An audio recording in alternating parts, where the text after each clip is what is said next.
Tunaona hata Yesu anasema waziwazi kwamba watu wale ambao atakaa nao mbinguni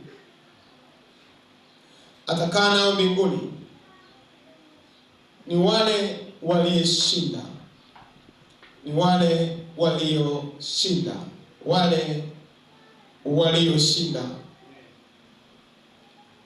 Manake maisha yetu yote ya wokovu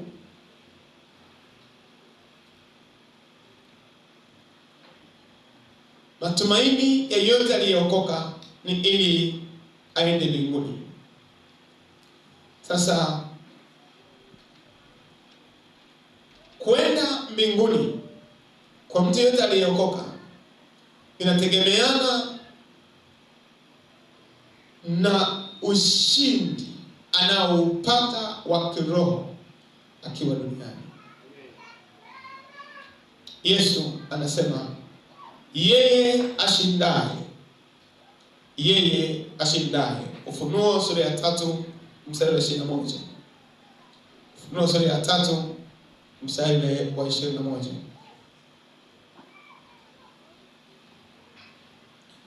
Ufunuo sura ya 3 mstari wa 21, maandiko yanasema yeye ashindaye nitampa kuketi pamoja nami. Yeye anayeshinda mambo ya hapa duniani, vita vya hapa duniani, atampa kuketi pamoja na yeye mbinguni.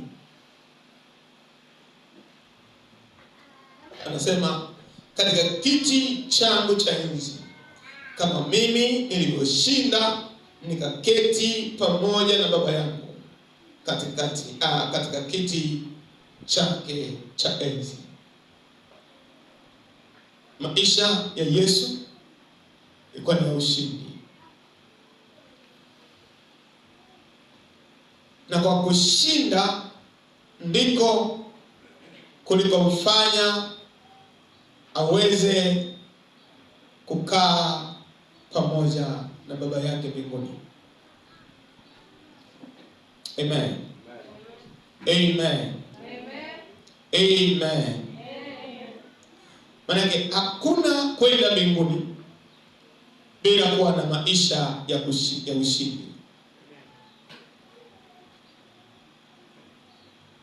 Hakuna maisha ya kuketi pamoja na Baba wa mbinguni bila kuwa na maisha ya ushindi hapa duniani.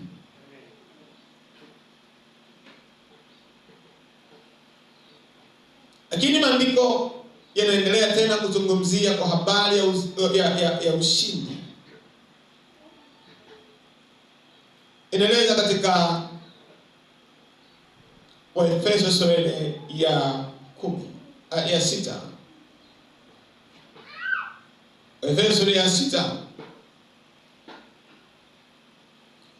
Waefeso sura ya 6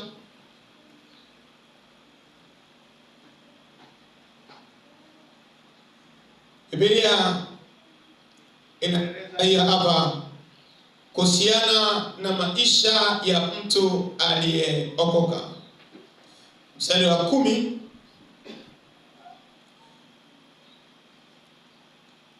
mpaka mstari wa 12.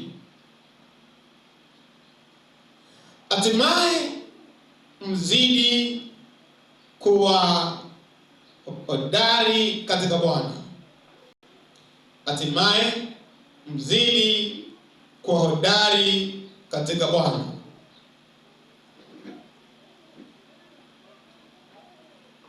Mkizipinga hila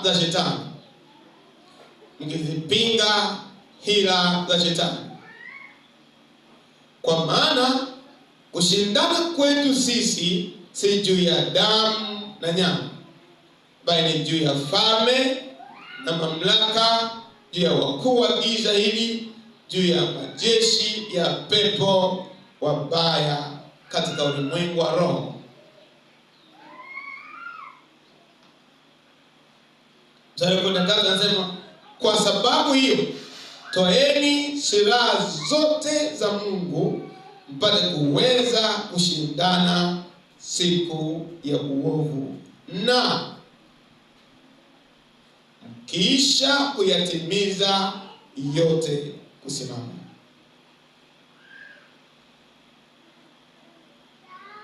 Maandiko yanaeleza hapa adui yetu mkuu tunayeshindana naye katika hii vita. Biblia inasema ni nani? Ni nani? Ni Shetani na majenti wake. Nasema ukiwemo wakuu wa giza, pepo wabaya katika ulimwengu wa roho. Si tu pepo wabaya katika ulimwengu wa roho, lakini majeshi yote yanapambana usiku na mchana kuhakikisha tunashindwa. Kwa kujua ama kwa kutokujua, Shetani yeye halali anatuwinda usiku na mchana. Biblia inasema Shetani ni kama simba angurumaye, huzunguka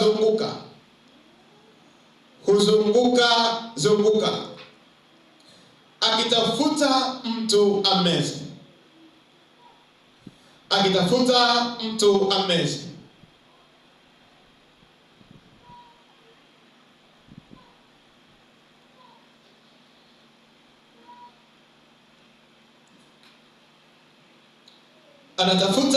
mtu ameze wokovu wake, ameze afya yake, ameze ndoa yake, ameze chochote kilicho kizuri. Kiangalia katika Petro wa kwanza sura ya 5 mstari wa 8. Petro wa kwanza sura ya 5 mstari wa 8. Huyo ndio adui yetu mkuu katika maisha yetu ya wokovu. Muwe na kiasi na kukesha, kwa kuwa mshitaki wenu Ibilisi kama simba angurumaye huzunguka akitafuta mtu wa kummeza. Muwe na kiasi.